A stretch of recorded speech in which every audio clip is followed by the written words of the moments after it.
তার জন্মের আগে থেকে এই পৃথিবীতে মাদ্রাসা আছে। মাদ্রাসা ব্যাপারটা নিয়ে অনেক ভুল ব্যাখ্যাও আছে।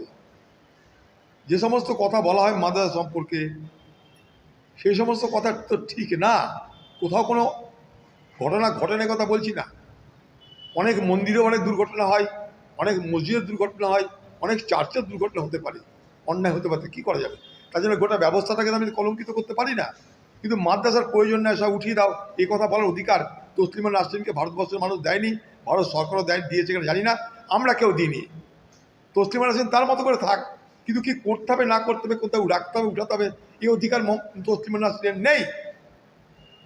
তসলিমা নাসরিনের জানা উচিত যে ভারতবর্ষে এই সমস্ত মাদ্রাসাতে লক্ষ লক্ষ ছাত্রছাত্রী পড়াশোনা করে। এবং আরও বড় কথা, মাদ্রাসা শুধু মুসলমানরা পড়ে না, মাদ্রাসাতে হিন্দুরাও পড়ে। আর না জেনে শুনে কথা বলা উচিত নয়। আরও বলে রাখি, ভারতবর্ষের প্রথম রাষ্ট্রপতি ডক্টর রাজেন্দ্র প্রসাদ, জেনে রাখুন সবাই, সে মাদ্রাসার ছাত্র ছিল। যখন স্কুল ছিল না আমাদের দেশে, তখন মাদ্রাসা গ্রামে গ্রামে শিক্ষা ব্যবস্থা চালু করেছিল। ইতিহাস এটা। আজকে মাদ্রাসা মানে সেখানটাই কেউ বলল এর আগে সেখানে সন্ত্রাসবাদী তৈরি হয়। মাদ্রাসা মানে কেউ বলে দিল যৌন নির্যাতন হয়। এসব ফালতু কথাবার্তা বলার তো কোনো মানে হয় না। প্রশাসন আছে দেখবে, পুলিশ আছে দেখবে, কোনো জায়গায় কিছু হলে রুখবে, কেউ তো মানা করেনি। কোনো মুসলমান সমাজ বলেছে মাদ্রাসায় যদি কোনো অন্যায় কাজ হয় প্রশাসন তুমি কিছু বলো না, কেউ তো বলেনি। খামোকা একটা সমাজকে ডেমোনাইজ করা, একটা সমাজকে আক্রমণ করার, এটা কোনো কোনো কোনো কিছু হতে, এটা কখনো সঠিক কাজ, শুভ চিন্তা হতে পারে বলে আমি মনে করি না। তার মানে আমি বলছি না সবাইকে মাদ্রাসা পড়ে, তা বলছি না, ব্যাখ্যাটা ভুল যেন না হয়।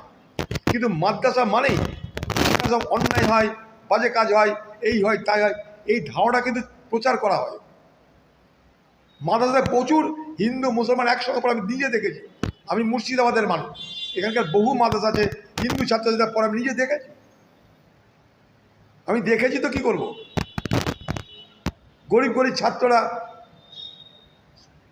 স্কুলে পাঠানোর ক্ষমতা নেই বাবা মায়ের, সেখানে যেন পাঠাচ্ছে। প্রত্যন্ত গ্রামে রাস্তা নাই, ঘাট নেই, সুযোগ নেই, পাঠাচ্ছে। কেউ তো বলেনি তাদেরকে আরও ভালো শিক্ষায় শিক্ষিত করার কোনো বাধা আছে, তা তো কেউ বলছে না। মাদ্রাসা নামে অ্যালার্জি কেন কে জানে? দেশে তো টোলও আছে, সরস্বতী শিশু মন্দিরও তো আছে, কি করা যাবে? চলুক সব। আমাদের সংবিধান বলছে যে প্রত্যেকটা ধর্মের নিজের নিজের কালচার আছে, সেই কালচার অনুযায়ী তারা শিক্ষা দিতে পারে, তারা চলতে পারে। আমরা কী করবো সেখানটায়?